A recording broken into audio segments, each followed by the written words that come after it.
The Israeli government continues to detain most of the passengers seized in international waters Friday while trying to challenge the Israeli blockade on Gaza. The passengers were on two boats, one from Canada, the other from Ireland, as part of the Freiheitswellen-Flotille to Gaza.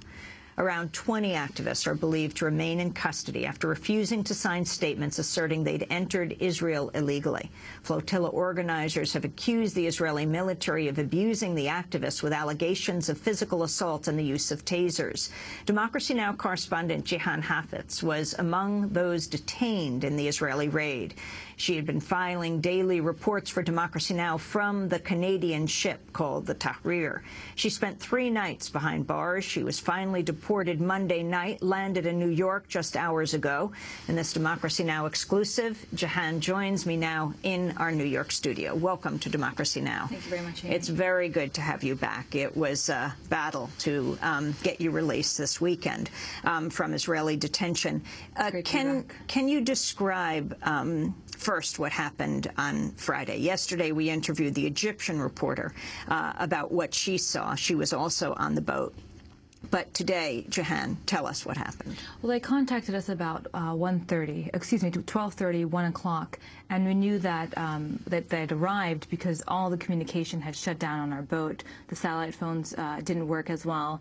There was no internet. The satellite beacon I'd had to communicate with you and also to check email or to do any kind of updates was no longer working.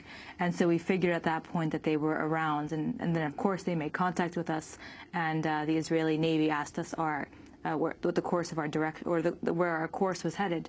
And David Heap, the member of the steering committee, said he is one of the Canadian activists. Exactly, he's one of the Canadian activists still in detention in Israel, waiting to be deported. They haven't mentioned anything about his case yet, but he, along with Ehab, who's also a member of the steering committee on the Canadian boat, said that we're sailing toward the goodness of humanity, and it seemed that irritated them a number of times because they wanted a location as to where we were sailing off to, but they continued with, we're sailing to end the occupation, we're sailing for a better future. And then from there on out, they attempted to discuss some kind of negotiation where Israeli commandos would come on board, search the boat for weapons, and then allow us to go on our journey to Gaza, which everyone on the boat, including the journalists, knew would not happen. We saw that as a pretext for them to come on, detain everyone, and forcefully take us to Ashdod, the Israeli port next to Gaza.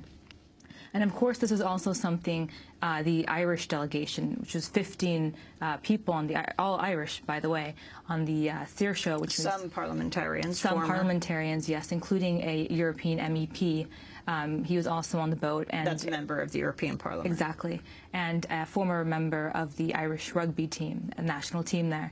And they also refused to consent to the Israeli Israeli Navy boarding the ship and taking it to Ashdod.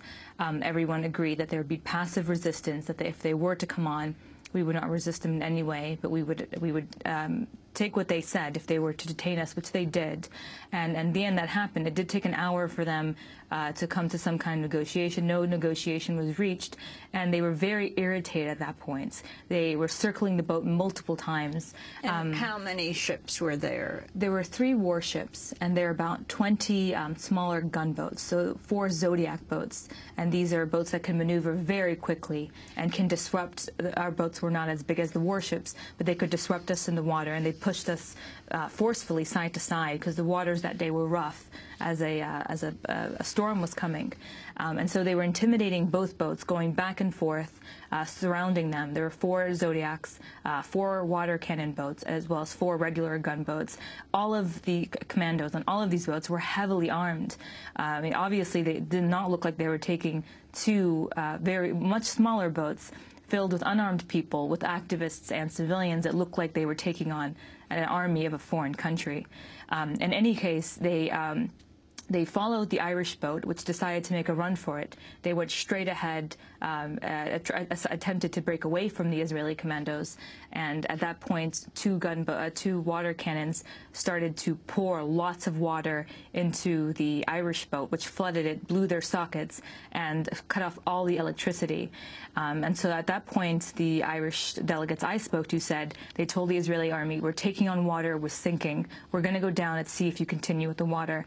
Our boat, on the other hand, they started to board our boat as soon as the Irish boat went down, and they boarded that one.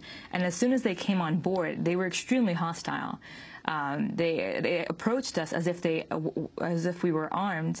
They had guns in everyone's faces and pointed at everyone's heads. And I found it interesting and somewhat schizophrenic that they would say, with their guns pointed in our faces, don't worry, sit down, get up, don't worry, move to the side, don't worry, it'll be okay. And it's hard to believe a soldier. You don't have his face because all their faces are masked, black masks. It's hard to believe someone that has their gun in your face that not to worry, everything will be okay. At this point, they attempt to separate us. They put the men on one side and the women on the other side. As they're boarding, they taser David Heap, who is in the captain's room, trying to get to the back of the boat. He was one of the Canadian activists, and he was tasered on the arm. You saw this? I did, yes, in the captain's quarters. He was there with George, who was our captain. He's a Greek activist, and they tried to force them out to the side, to the back of the boat where we were. They weren't resisting. They were moving slowly, but not resisting, and I guess it wasn't fast enough for them. Were you filming any of this? Unfortunately, at this point, I did stop filming because I wanted to hide my chips.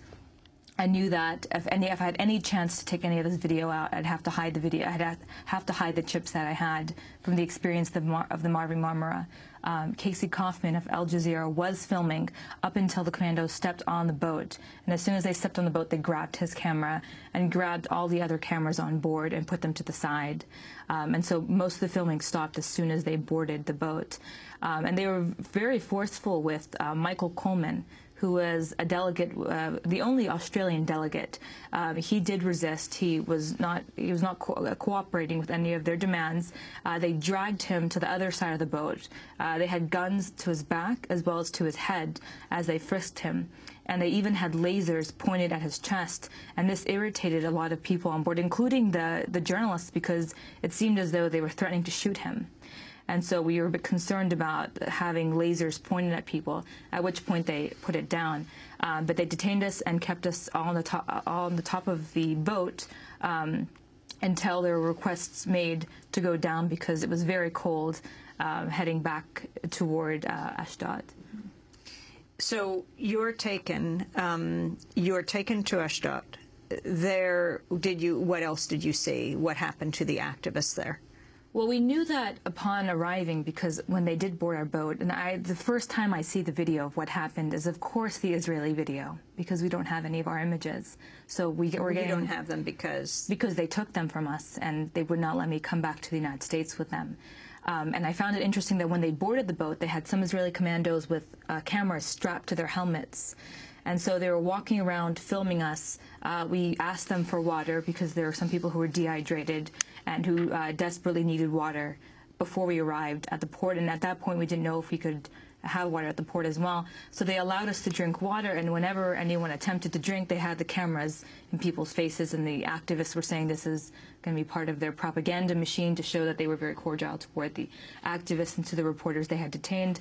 And as soon as we got to the port in Ashdod, as soon as we got there, they already had an army of people ready to greet us. They had people, multiple soldiers with television cameras. It seemed as though they had a medical facility there. They had three huge vans with, it seemed like surveillance machines where they'd put our things through. We were escorted off the boat. And of course, before we got off the boat, everyone warned, if they attempt to help you, just don't carry your own things out and help yourself off the boat because they have cameras facing our way. And it was perceived that they would use this video as propaganda. So, of course, as everyone's getting off the boat, they have cameras in everyone's faces, cameras out their things. They even taped our passports which I found to be shocking because these are travel documents, and they moved us, they brought us to this warehouse. Did they hurt any of the activists getting onto the bus? Yes, they did. After going through strip searches with myself and some of the female activists. You were strip searched? Yes, I was strip searched because I tried to hide these chips I mentioned, and I hid them in my underwear because I didn't think, I knew they were going to find them, but I attempted to see if it would work or not. And so they did a thorough search without my clothes on initially, and then they used a metal detector, and they detected the metal in these chips. And at that point, they asked me to remove all my clothing, and they did a very thorough strip search of my body to see if there's anything else on it. And this also happened to 2 of the Irish women who were also on the boat. They found chips in their bras. So anything they found that they suspected was, I'm not sure what it was, but they would immediately strip search you and take you to board the bus. And when they boarded me on the bus, I did witness extreme violence toward Michael Coleman, who I must say was the most defiant of that day that we were taken. He was the Australian activist. Yes, of course. He was the Australian activist, and while I was sitting down, I could hear him arguing with them. You kidnapped us, you're pirates, you violate international law, you're lawless. And I think the more he would say these things that would irritate them, the more violent they would become. What happened with the flags on the boats? Oh, this was interesting with the flags. The activists didn't put up the Palestinian flag until Friday, when everyone presumed that the boat would be taken by the Israelis. Before that, it was Canadian flagged and Irish flagged. Yes, Canadian and Irish flags on both the boats. And then, of course, we put up Palestinian flags as we attempted to head into Gaza. The activists put up the flags. Yes, the activists put up those flags both. On the Canadian boat and on the Saoirse, which was, we very celebrated because we were about 45 nautical miles from Gaza, and it seemed almost there's almost jubilation that this is possible, it could go through. And of course, as the Israeli Navy boarded the boat, immediately after putting us in our corners and searching us, they tore down the Palestinian flags and they put up the Israeli flags. It seemed to me as almost a sign of conquer and heading into their port. When they attempted to do this with the Irish boat, however, the Irish refused to have that happen. They shielded their poles and said, "You will not remove any flags from our ship. You will take it into the port with the flags on it." And for whatever reason, the Israeli soldiers on their boat listened to them, and they rolled into Ashdod without any problems, with the Palestinian and the Irish flag on their boats. So one boat came in with the Israeli flags, yes, and the Irish boat came in with the Palestinian flags. Yes. So then you're brought into detention. We're making calls nonstop at this point for you as a journalist accredited. Well, you have 2 press IDs. Yes, I do. I have one from Democracy Now! I'm also credentialed by the U.S. TV Senate Radio Gallery. It's a U.S. government-issued ID. So I don't because just have... you covered the Senate and the House in Because Washington. exactly. When I worked in Washington, I covered and that's usually if you work in Washington, that's the government-issued ID that gets you into the State Department, the White House, the Pentagon. So it's an authentic, it's a U.S. government-issued ID. And you're a U.S. citizen. And I am a U.S. citizen. And they took us into this area to process us, which we later found out was court. It wasn't court. It was someone sitting across a desk telling you have to sign a document that you illegally came into Ashdod and that you violated an international siege on Gaza. And everyone refused this because we were kidnapped in international waters and forced into Ashdod. It was never our destination to begin with. And I told him that I'm not an activist. I'm here as a journalist covering for Democracy Now! I mentioned both my credentials. And he said to me that the Israeli government does not see my reporting or Democracy Now!'s as reporting. It's as journalism. It's to them activism. And so they did not designate me. Journalism is activism. That's what they said. They said that this form of journalism is actually activism. And so they designated me from there on out as an activist, not as a journalist. And even when I told them multiple times, please let me go through my bag, let me get you my press credentials, let me get you the one from the U.S. government, I'll show you that I'm here on assignment, I'm not here as a member of the delegation, they refused. And it almost seemed as though they had this, they already had it drilled into their system that I would continue on from there on out as an activist. Because everyone I spoke to would continue to say, so why were you part of the American delegation? I said, no, I was here on assignment. And I was shocked that they allowed Casey Kaufman of Al Jazeera. They had him down as a journalist, as well as Hassan Ghani of Press TV.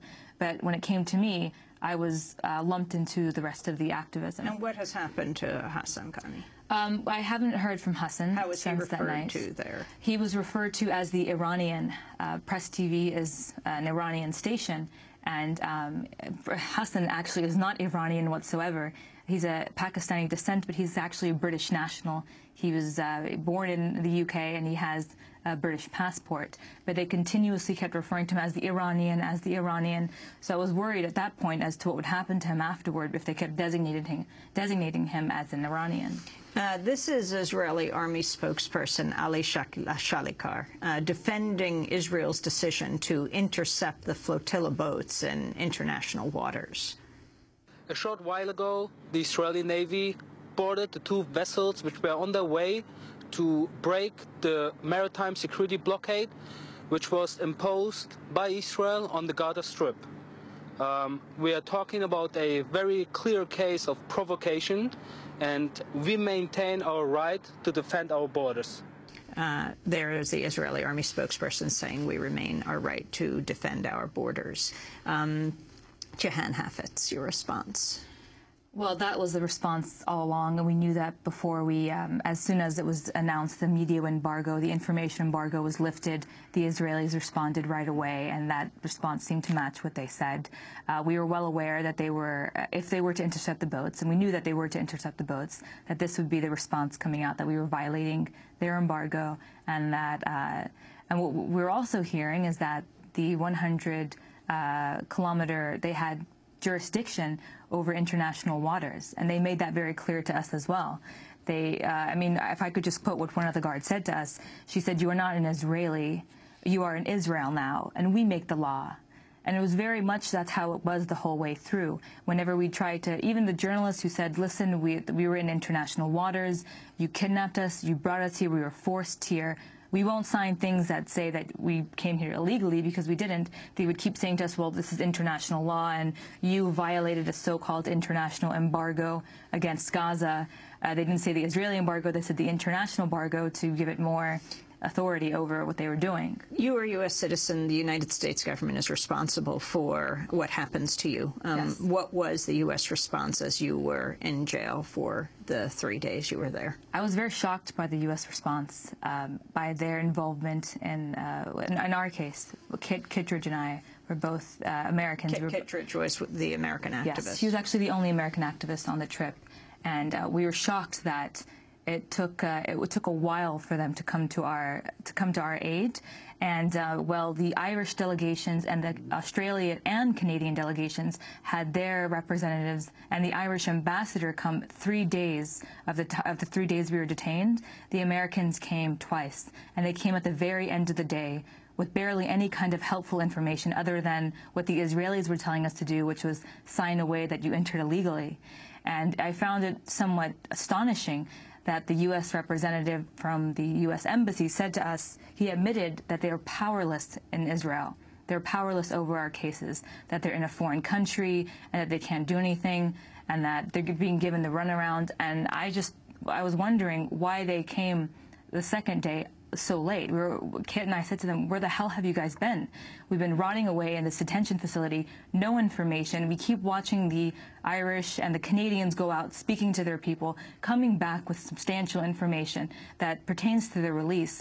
And meanwhile, we're rotting away wondering what happened to our governments and wondering why they can't get us out, given the close connection, the close relationship financially, militarily between Israel and the United States.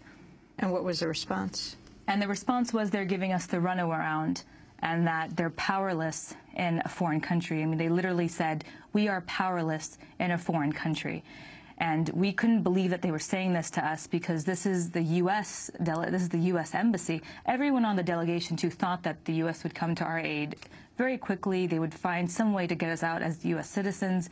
But I have to say, we were not, the other delegations were much better off than Kit and I were So the Irish under the ambassador U.S. The Irish ambassador came every day, and he refused to leave. Did the U.S. ambassador come Of to visit course not. you? No, and we asked him to come, and we asked him to make sure that the Israeli prison guards were giving us free association in the open courtyard. We did not see ourselves as criminals or as immigrants that need to be deported. We were there as political prisoners at this point, and we wanted to make it very clear to those Israeli prison guards that we should have writing materials and other things that the other delegations were having. But they seemed almost, oh no, this might seem a little bit too much to ask them. We're just trying to get you to be released. What seemed they wanted the most was for us to sign this paper. That said you had illegally That said we had Israel. entered illegally, yes. So ultimately, what did you sign? So ultimately, I signed a deportation, a letter of my deportation out of Israel. That did not say that you had illegally That does not say entered. anywhere that I entered illegally. It just consents to after 72 hours I am being deported. Where was your equipment? Both your tapes as well as your camera. What did they tell you about getting them back, as they were assuring us that you would be able to get them back at the airport? Yes. Multiple times I told them, and I saw $20,000 worth of my equipment. When I came in the first night into this warehouse where they did the strip search, I saw my equipment on a table, and I said, I need a receipt for all of that belongs to me. And they kept saying, oh, no, at the airport when you leave, you'll get it. At the airport when you leave, you'll get it. And of course, when I met with the representatives from the U.S. Embassy, the Israeli prison guards, as well as the commander in charge of the jail, said to us, oh, she will get her equipment at the airport as soon as she leaves. When I left last night, not only did I leave without knowing any information, literally as a political prisoner, as a criminal, they would not let me have any kind of communication with other people who were leaving the country. They snuck me in through the separate staircase that led to the front of the plane. And when I asked them multiple times, where's my equipment? Oh, sorry, you have to get the U.S. Embassy to get your equipment for you. And it was extremely confusing because I saw the commander who had taken my things on Friday. And I said, listen, you said... At the airport? At the airport, yes. And he refused to speak to me. He refused to give me his name, at least details about who I can call the Israeli government about my equipment. And they were being extremely evasive the whole time through. I actually didn't know my flight number till I arrived in New York this morning. And I didn't even know I was coming to Newark today until I was halfway, the voyage was halfway across the Mediterranean on the plane. So, I mean, they completely kept us in the black, treated us as criminals the whole time. And that was my experience there. If I can just mention my most humiliating experience while I was in their custody, and speaking to the other female guards, who are now really my sisters after what we experienced. As soon as we arrived... The female guards. Not the female guards, the female prisoners, I'm sorry, the Irish, the women from the Irish delegation, as well as the Canadian and American. As soon as we arrived at this jail, there were about 40 prison guards outside. Four of the 40, had video cameras zoomed into our faces the whole time. They brought our bags in. They kept filming us. They did another search, another strip search actually, filming our ID. They filmed you naked? Yes, they did. They filmed my back, not my bottom area, but my back area naked. And then they brought us into this area where they were doing processing. And there were about 10 guards each on my bags, going through my things, sniffing my underwear, putting different metal detectors inside, just going over and over the same motions in a very robotic way, as if there was no kind of humanity in the room, that they couldn't tell me, oh, we're going to go through your bags now, watch it. They were just doing it in a very mechanical way. And when you were put on the plane, the continental flight home? Yes, when I was put on the continental flight home, I was given no information. The guard that put me on, I'm not sure what he told the stewardess who put me on this plane, but I did ask her multiple times for a newspaper. I don't know what's going on in the world at all until today. And I asked her a couple of times, can I have a newspaper, can I have a newspaper? And then very last minute she said, no, you don't get newspapers. And she just walked away and didn't say anything. And if I didn't make a scene there, it would be somewhat embarrassing or somewhat chaotic because of all the other passengers. And so I just took it that way. But the whole time through... Were you able to make a call when you were in detention for the days that you were? Yes. I was, 48 hours later, I was able to make a phone call. In fact, one of the rights they claim to have read us says you have the right to notify a close friend, relative, an attorney, or an official of your country upon being detained.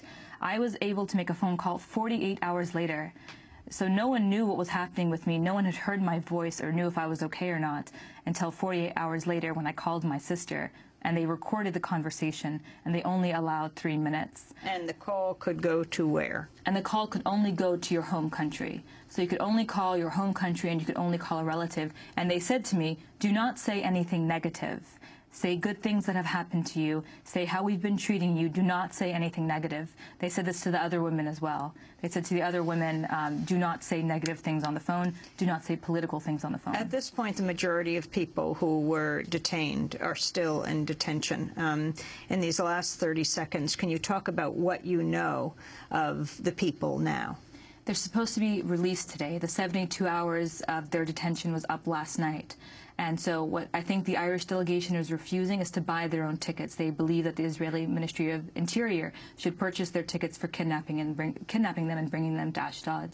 I do believe Kit Kittredge, the only American delegate on the ship, the Canadian ship, is being deported here to New York, should be here very shortly, and that the Canadians, along with Michael Coleman, the Australian, and the Irish, have formed a committee inside their cell block, and they're demanding that the Israeli prison guards allow free association, free reading materials, and phone calls, which is something we did not have as 5 women in our holding cells. We weren't able to have that kind of momentum as the men do as 15 individuals, as more individuals than 15, actually.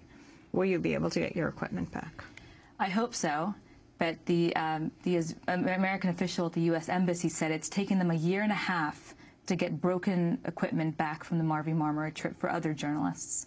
So I hope they live up to their word and they don't steal or break my equipment, but unfortunately, I prefer to have left Israel with my things. I'm not sure how long it will take to get them back. And it's your footage as well of the entire trip. My footage of the entire trip, my hard drives, everything. I mean, everything was taken from me. $20,000 worth of equipment. Jihan Hafiz, I want to thank you for being with us. A Democracy Now! Correspondent has just returned to the United States after being detained and deported by the Israeli authorities for covering the Freedom Waves flotilla to Gaza. They were taken in international waters, brought into Israel, where they were held. This is Democracy Now!, democracynow.org, the War and Peace Report. To see her reports in international waters, you can go to our website at democracynow.org. We'll be back in a minute.